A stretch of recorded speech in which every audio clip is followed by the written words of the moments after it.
National Weather Service in Paducah has issued a severe thunderstorm warning for northwestern Warwick County in southwestern Indiana, east central Gibson County in southwestern Indiana, southeastern Pike County in southwestern Indiana, until 7 p.m. or 8 p.m.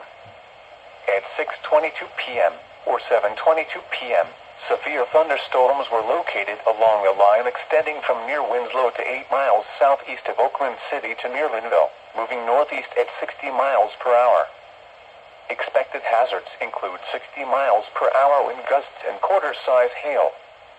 This is a radar-indicated threat. The following impacts are expected. Hail damage to vehicles is expected. Expect wind damage to roofs, siding, and trees. Locations impacted include Mackay, Winslow, Linville, Somerville, Spurgeon, and Oakland City. This includes the following highways: Interstate 69 in Indiana near mile marker 31. Interstate 64 in Indiana between mile markers 35 and 50. Repeating, a severe thunderstorm warning has been issued until 7 p.m. or 8 p.m. for the following counties in Indiana: Gibson, Pike, and Warwick.